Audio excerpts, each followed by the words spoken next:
Olá, graça e paz, Jardim querido. Nós vamos para mais um devocional do Jardim, onde nós utilizamos o nosso devocional, o Pão Diário.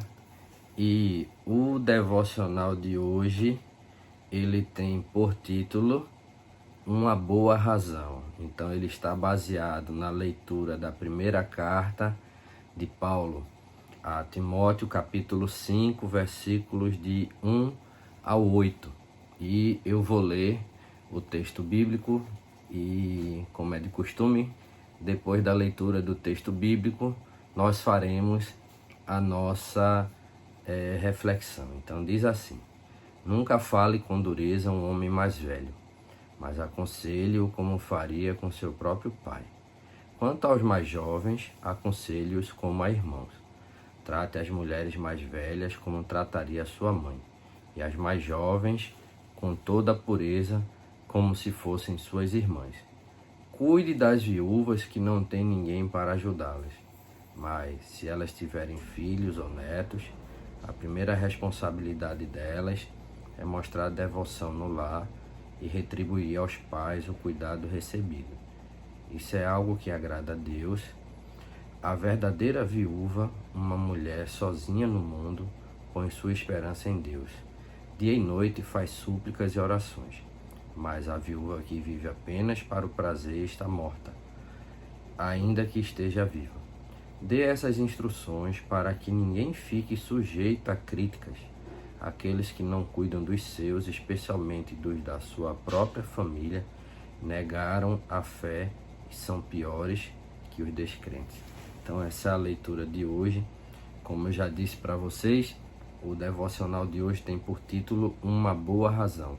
E ele conta a história aqui de duas mulheres que ocuparam uns assentos,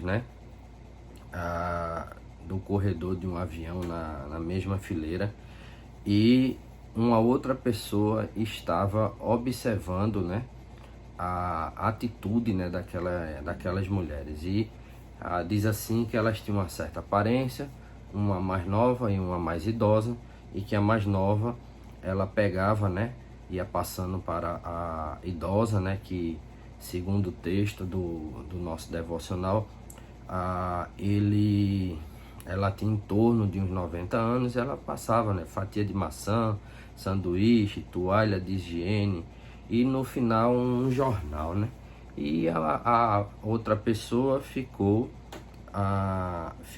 observando, com o zelo, e o cuidado com que ela tratava aquela idosa, Ela olhou para ela, notei como você se importava com ela, foi muito bonito, foi lindo. Ela respondeu: ela é minha mãe, minha melhor amiga.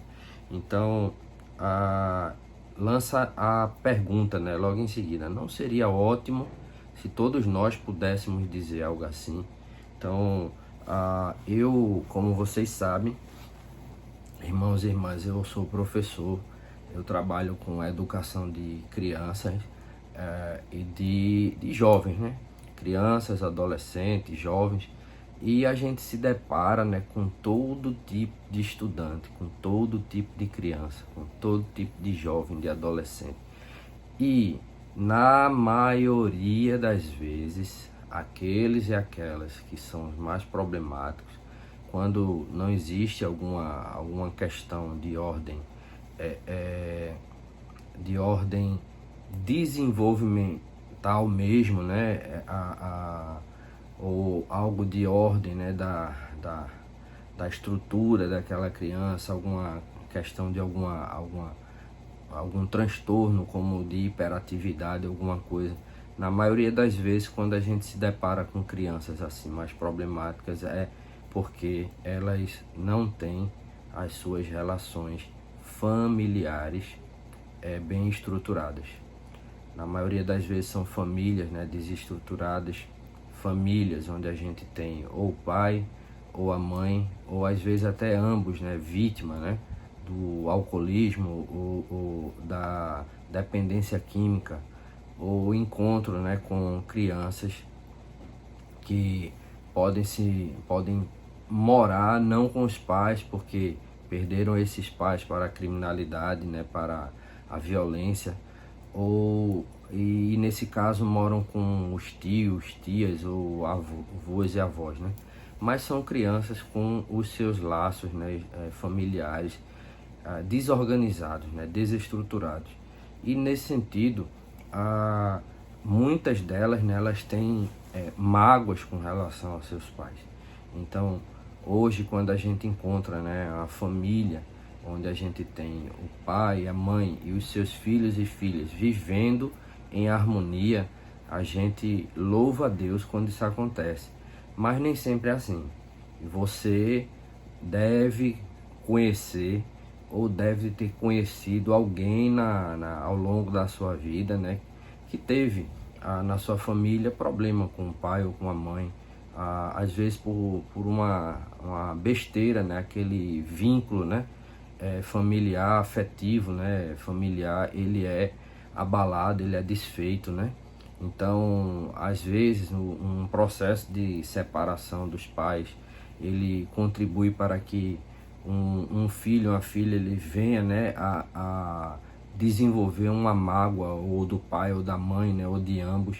E assim, a gente encontra, né, esses laços, eles rompidos, né, e carentes, né, de um processo de reaproximação, de perdão, de cura emocional.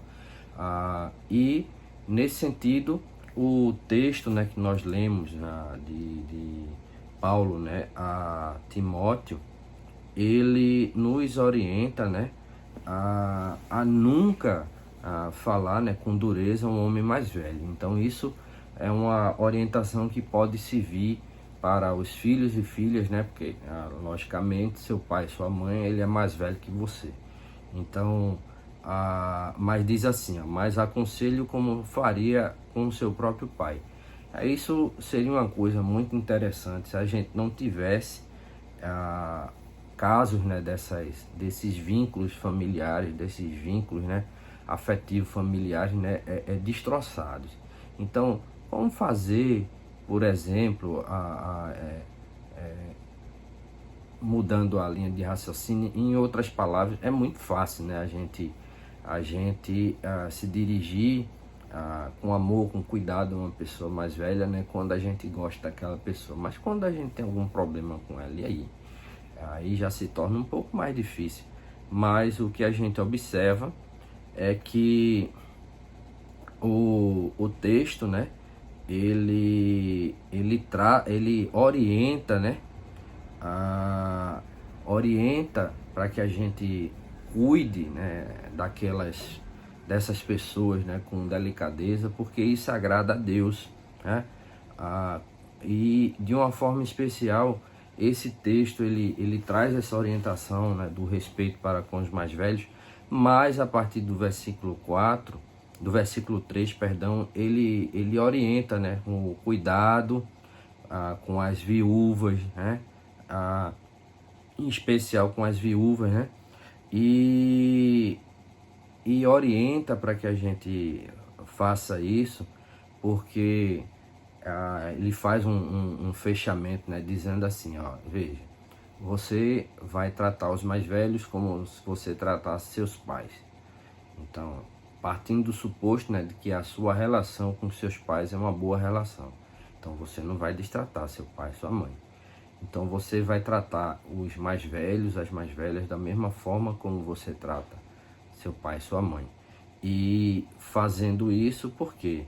Porque diz que aqueles que não cuidam dos seus, especialmente dos da sua própria família, negaram a fé e são piores que os descrentes, né?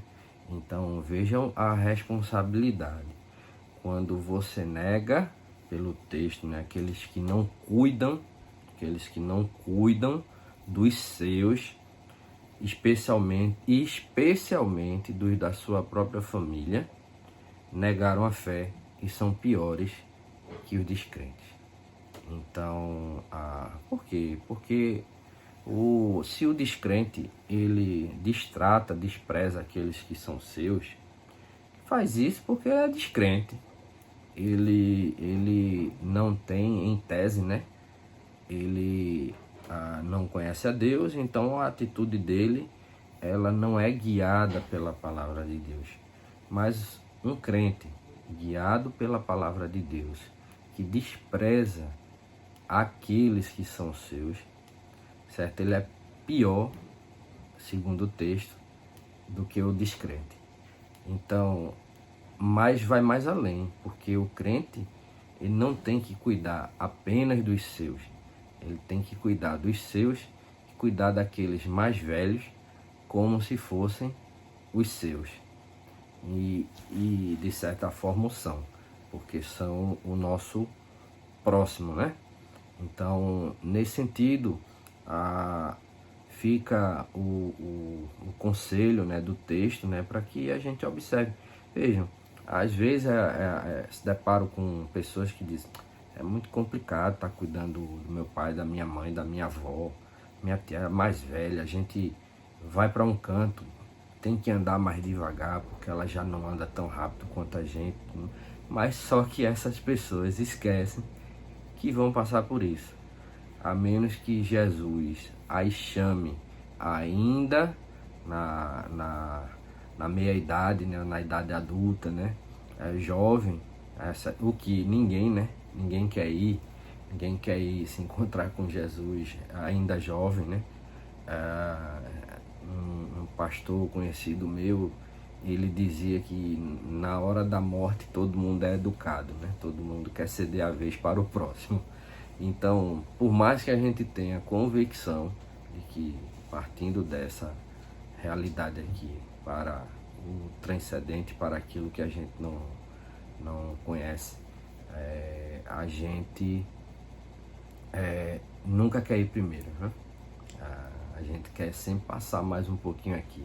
Aí veja, a vida na Terra é cheia de problemas, é sofrida, é uma vida cheia de violências, né? de problemas de ordem social, tudo. Mas a gente não quer ir cedo. Então, nesse sentido, a gente esquece, né, que não querendo ir, a gente vai entrar também na fase da velhice.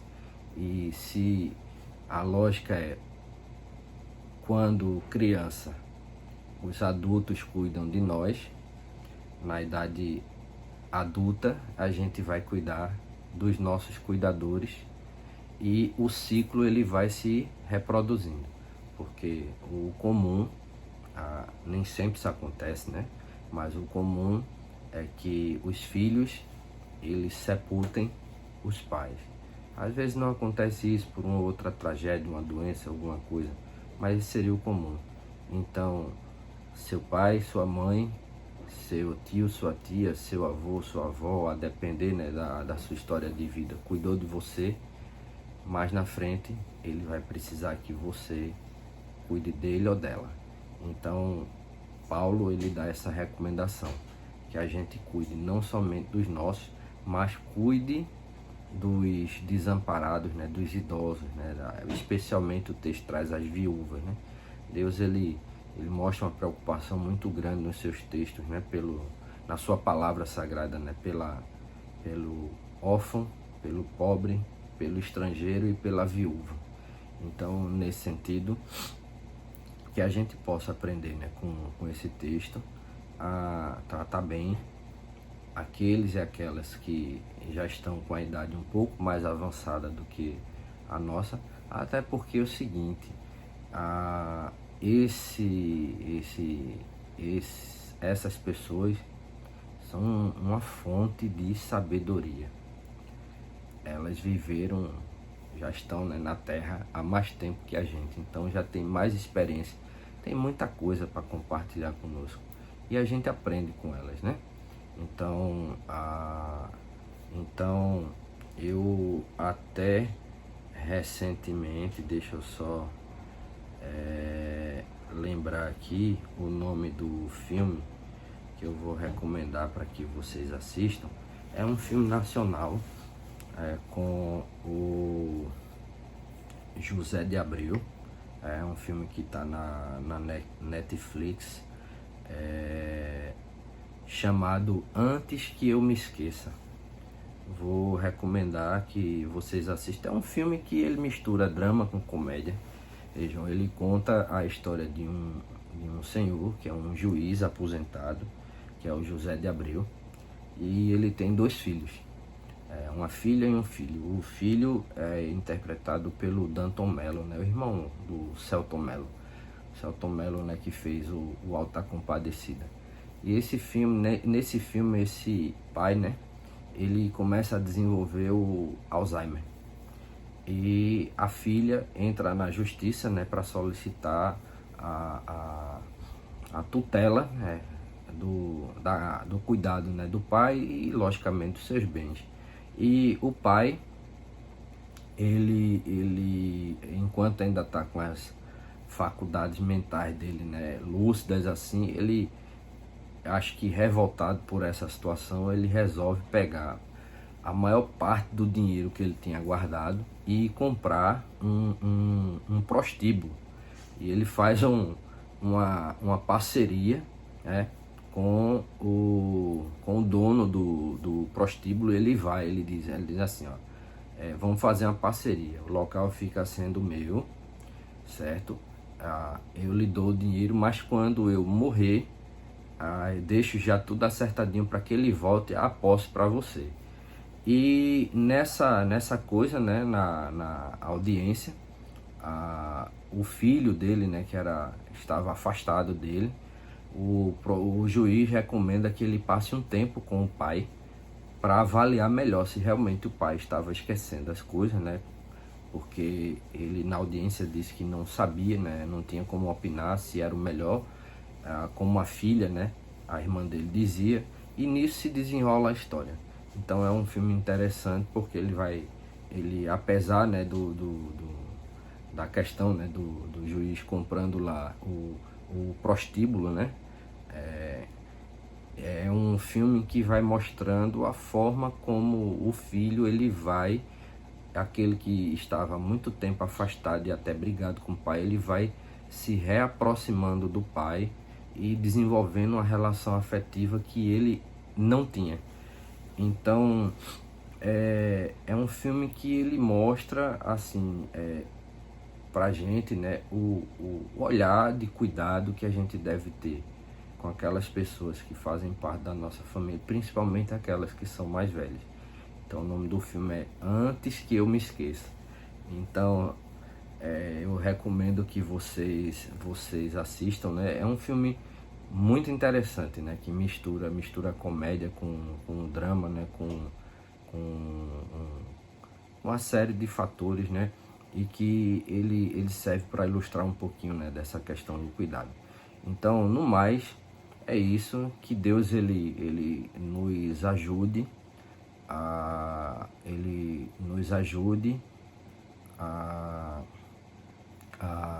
desenvolver esse cuidado, né, por aqueles que são os nossos próximos, né? Próximos não no sentido familiar mesmo, mas no sentido, né, daquilo que indica a palavra. Então, meus irmãos, minhas irmãs, fiquem com Deus. Deus abençoe cada uma de vocês. E se puderem, assistam o filme. Mas Frei Luciano, o senhor está recomendando um filme onde um caba vai comprar um prostíbulo. Isso é o pano de fundo, né? O filme ele não tem, não é um filme que ele seja assim algo que a gente precisa evitar de assistir. Então assistam e eu vou gostar de depois dialogar com os irmãos e as irmãs sobre o filme, bem interessante. Então que Deus nos ajude a desenvolver cada vez mais o amor e o cuidado para com aqueles e aquelas que estão conosco, aqueles que são mais velhos, mais velhas, não necessariamente, como o texto diz, aqueles que são da nossa família, mas tratá-los e tratá-las como se assim o fossem, porque como o texto diz, não fazer isso é se colocar numa situação pior que a do descrente. E eu creio que cada uma de nós somos crentes em Jesus, procurando melhorar a cada vez mais a nossa comunhão com Ele e seguir cada vez mais os seus ensinamentos. Então, que Deus nos abençoe e é isso, meus irmãos, minhas irmãs, vamos orar para a gente se despedir. Amém? Justo e eterno Deus, Pai Todo-Poderoso, nós te agradecemos, Senhor, por mais um dia de vida, te agradecemos, Senhor, por tudo que tu tens feito, tudo que tu tens nos ensinado, e eu quero te pedir de uma forma especial, Senhor, que tu nos ajude, Senhor, a desenvolver cada vez mais o cuidado por essas pessoas que estão próximas de nós, Senhor, pelas pessoas mais velhas, tratando, Senhor, não somente os nossos pais, mas os idosos e idosas que nos cercam, sejam da nossa família, da nossa comunidade ou de qualquer lugar, qualquer um deles ou delas que tu colocar, Senhor, sob a nossa proximidade e nosso cuidado. Então, Senhor, nos ajuda, vai nos desenvolvendo um coração cada vez mais disposto a amar todos e todas, como teu Filho Jesus Cristo assim nos amou. No mais, Senhor, abençoa nossa paróquia, nossa querida paróquia Jardim das Oliveiras. Abençoa cada vez mais os nossos reverendos, nossos queridos reverendos, Aurício, Cláudio Souza e a nossa querida reverenda Keila. Então, Senhor, abençoa cada um dos irmãos e irmãs de nossa comunidade. Abençoa todos aquelas que são amigos ou próximos de nossa comunidade Jardim das Oliveiras. E nos ajuda, Senhor, a ser uma comunidade que, por meio da qual, Senhor, nós possamos estar cada vez mais exercitando a comunhão, aprendendo com a Tua Palavra e irradiando, Senhor, amor nos locais, Senhor, que Tu nos colocares, Pai. No mais, fica conosco, dá um restinho de noite, de noite, com um sono reparador e nos guarda. É assim que nós te pedimos, já te agradecemos, em nome de Jesus. Amém. É isso, meus irmãos, minhas irmãs. Até o nosso próximo devocional. Fiquem todos com Deus, fiquem todas com Deus e tchau, tchau.